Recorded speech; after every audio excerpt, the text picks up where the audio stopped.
बिस्मिल्लाहिर्रहमानिर्रहीम। Dear MD students, अस्सलाम वालेकुम। सैब्स में खुश आमदीद।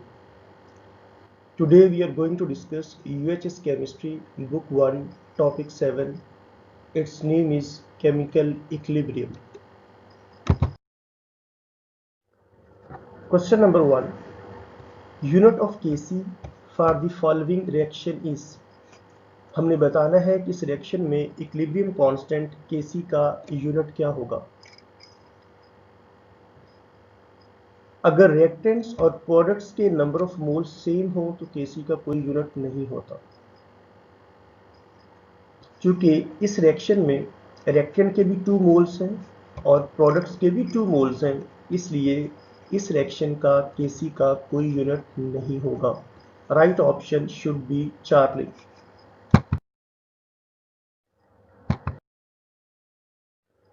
Next question number 2, 0.1 mole of acetic acid is dissolved per dm cube of solution.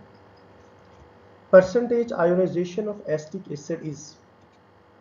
हमें एस्टिक एसिड की मोलैरिटी बता दी गई है, हमसे इसकी परसेंटेज आयोनाइजेशन पूछी गई है। ये क्वेश्चन नंबर 2 आपके बुक 1 के चैप्टर 8 की एग्जांपल नंबर 4 है। इसका सॉल्यूशन वहाँ गिवन है, आप उसे देख लीजिएगा। इसकी परसेंटेज आयोनाइजेशन है 1.3। Right option is delta.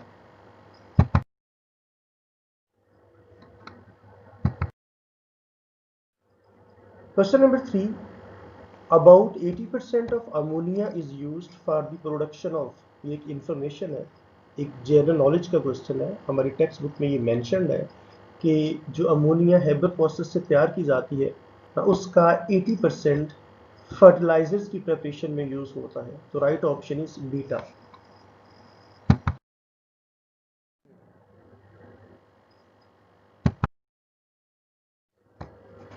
Next question number 4, if in silver chloride solution some salt of sodium chloride is added, silver chloride will be precipitated due to। हमने बताना है कि अगर सिल्वर क्लोराइड के सॉल्यूशन में थोड़ी सी amount में सोडियम क्लोराइड के सॉल्ट को ऐड कर दिया जाए तो कौन प्रेसिपिटेट होगा। कॉमन आयन इफेक्ट में हमने पढ़ा था कि अगर दो इलेक्ट्रोलाइट्स में कोई आयन कॉमन है तो उनमें से जो वीक इलेक्ट्रोलाइट होता है उसकी सोलबिलिटी कम हो जाती है।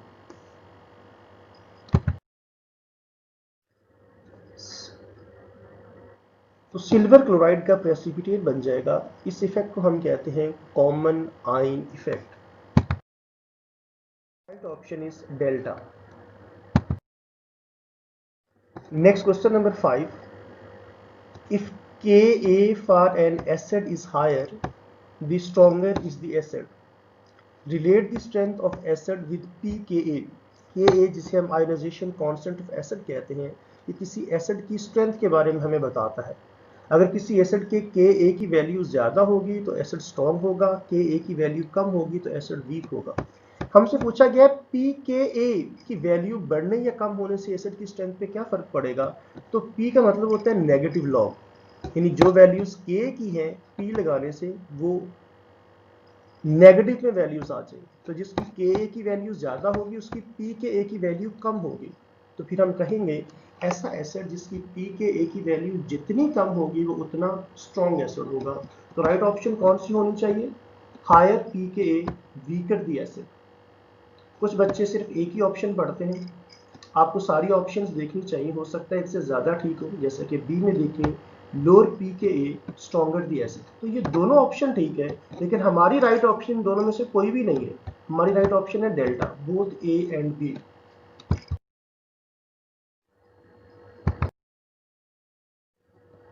Right option should be delta, more product will be formed.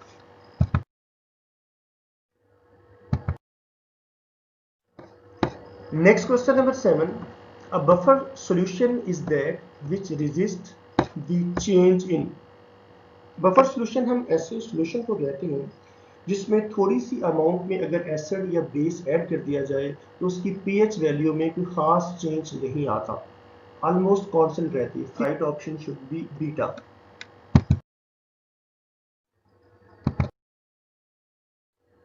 Next question number 8, the chemical substance when dissolved in water give H positive ion is called। एक 9th क्लास का student भी इसका आंसर दे सकता है।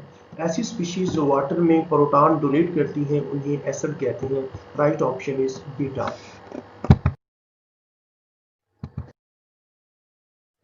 Next question number 9, the pH of our blood is. हमने बताना है हमारे खून की पीएच वैल्यू कितनी होती है। हमारा ब्लड एक बफर सॉल्यूशन है और इसकी पीएच वैल्यू 7.35 से 7.4 के दरमियान में रहती है। Right option should be delta.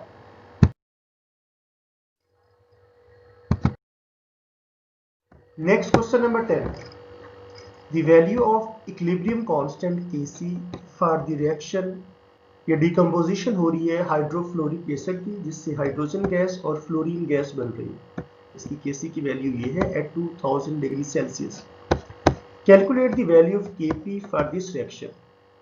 अगर आपके पास कोई गैसियस फेज रिएक्शन है और उसके रिएक्टेंट्स और प्रोडक्ट्स के नंबर ऑफ मोल सेम है तो फिर Kc और Kp की वैल्यू में कोई फर्क नहीं होता, दोनों सेम रहती है।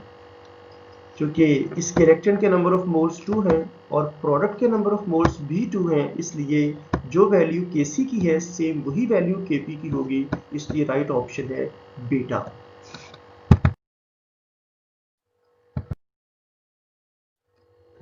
Next question number 11, what will be the pH of solution of sodium hydroxide with a concentration of 10 raised to the power minus 3 molar. हमें मोलर कंसंट्रेशन गिवन है सोडियम हाइड्रोक्साइड की, हमसे पीएच पूछा गया है। यहाँ पे कुछ स्टूडेंट्स गलती करते हैं कि इसकी पीओएच वैल्यू निकाल लेते हैं और वही आंसर समझ लेते हैं। ये जो NaOH एक बेस है, जब ये वाटर में आयोनाइज होगा तो क्या प्रोड्यूस करेगा, हाइड्रोक्सल आयन। लेट्स सी, ये सोडियम हाइड्रोक्साइड है, इसका एक मोल OH नेगेटिव आयन प्रोड्यूस कर रहा है, ये मुझे इक्वेशन बता रही है। लेकिन मुझे गिवन कंसंट्रेशन जो सोडियम हाइड्रोक्साइड की है वो 10 raise to the power minus 3 है। अगर इसका 1 मोल ये 1 बना रहा है तो given mole 10 raise to the power minus 3 है।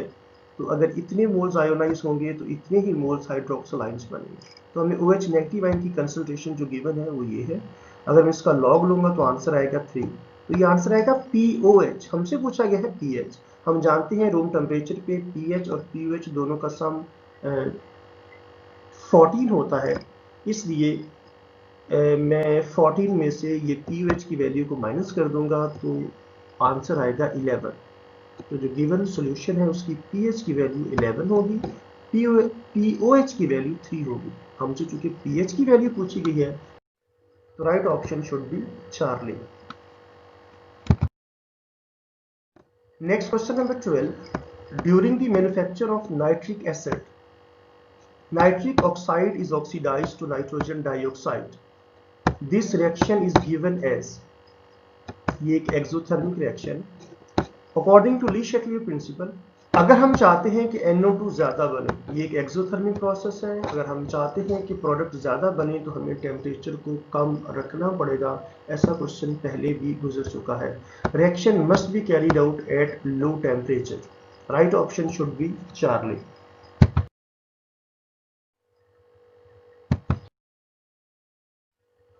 ऐसी इक्वेशन जो पीएच और पी के ए के दरमियान रिलेशन बताती है उसे हम कहते हैं हेंडरसन इक्वेशन। और हेंडरसन इक्वेशन ये है pH is equal to p K a minus log of concentration of acid over concentration of base. अगर मैं इनको चेंज करता हूँ यानी बेस को न्यूमिनेटर में और एसिड की कंसंट्रेशन को डिनोमिनेटर में लिखूंगा तो यहाँ पे साइन चेंज होके पॉजिटिव हो जाएगा। तो right option should B beta.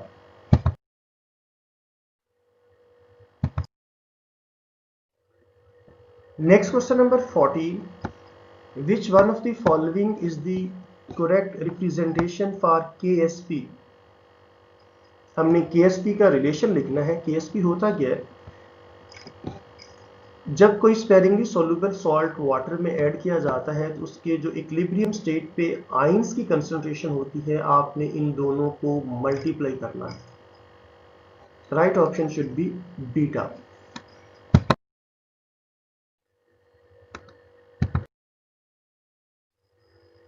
Next question number 15, human blood maintain its pH between. ये क्वेश्चन रिपीट हुआ है, पहले भी हम इसे कर चुके हैं। इंसानी खून की पीएच वैल्यू 7.35 से 7.4 के दरमियान में होती है। Right option is delta.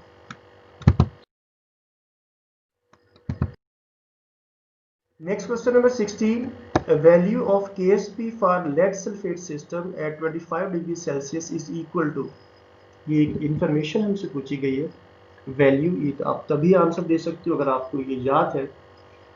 जो टेक्स्ट के अंदर वैल्यूज गिवन है ना आपकी टेक्स्ट बुक में, मैं आपको रिकमेंड करूंगा कि उन्हें आप जरूर याद करें। ये अक्सर एमडी कैट के एग्जाम्स में पूछी जाती है। तो लेड सल्फेट की वैल्यू, मैं टेबल की वैल्यूज की बात नहीं कर रहा, वो बहुत ज्यादा है, उन्हें याद करना तकरीबन नामुमकिन है। जो टेक्स्ट के अंदर वैल्यूज दी होती हैं उन्हें आप जरूर याद कीजिएगा। जो लेड सल्फेट की केएसपी की वैल्यू है वो है 1.6 10⁻18 मोल स्क्वायर पर dm6। Right option should B Charlie.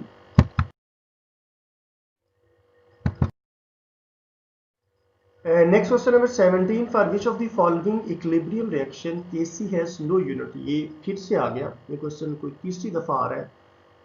आपने बताना है किसके Kc का यूनिट नहीं है। जैसा कि मैंने पहले बताया कि ऐसे रिएक्शन जिसमें रिएक्टेंट्स और प्रोडक्ट्स के नंबर ऑफ मोल्स सेम होते हैं उसके Kc का कोई यूनिट नहीं होता। तो सिर्फ एक ही रिएक्शन ऐसा है इन चारों में से जिसके रिएक्टेंट्स और प्रोडक्ट्स के नंबर ऑफ मोल सेम है।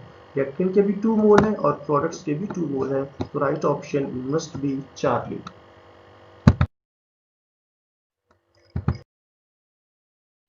Next question number 18. Calcium hydroxide is sparingly soluble having solubility product value 6.5 10⁻⁻6. what will be its solubility? हमें solubility product बता दी गई है, हमें solubility मालूम करनी है। ये आपकी टेक्स्ट बुक एग्जाम्पल नंबर 7 है, इसका मैंने सोल्यूशन दिया होगा। थोड़ी सी लेंथी कैलकुलेशन है और कैलकुलेटर के बगैर इसे सॉल्व करना काफ़ी मुश्किल है क्योंकि हमारे पास एमडी कैट में इतना टाइम नहीं होता। तो इसकी राइट ऑप्शन है 1.175 10⁻²। Right option should B Charlie. मैंने यहाँ मेंशन किया है कि ये 2017 का टेस्ट है और इस टेस्ट में काफ़ी ज़्यादा एमसीक्यूज ऐसे आए थे, न्यूमेरिकल वैल्यूज ऐसी थी जिसमें काफ़ी लेंथी कैलकुलेशंस थी और वो गिवन टाइम में विदाउट कैलकुलेटर करना तकरीबन नामुमकिन था, इसीलिए ये टेस्ट रिकंडक्ट किया गया था। Next question number 19. According to Lowry Bronsted acid and base concept water एक ऐसी स्पीशी है जो एसिड के साथ जब रिएक्शन करता है तो प्रोटॉन को एक्सेप्ट करके बेस बन जाता है और जब किसी बेस के साथ रिएक्शन करता है तो अपना प्रोटॉन डोनेट करके एसिड बन जाता है और ऐसी स्पीशीज को हम कहते हैं एम्फोटेरिक स्पीशीज। तो right option should B beta. Next question number 20. The product of the concentration of each ion in saturated solution of sparingly soluble salt at 298 Kelvin raised to the power of their relative concentration is called solubility product. ये solubility product की definition है और उसका symbol होता है KSP. Right option is alpha. Dear student, ये था UHS Chemistry Past Paper Topic 7 की डिस्कशन।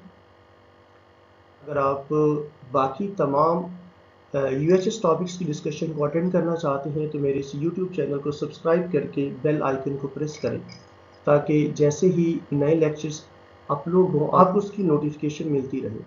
आप ये लेक्चर्स अपने फ्रेंड्स और क्लास फेलोज के साथ भी शेयर करें ताकि मैक्सिमम लोग इससे फ़ायदा उठा सकें। आपका बहुत शुक्रिया। अल्लाह हाफिज़।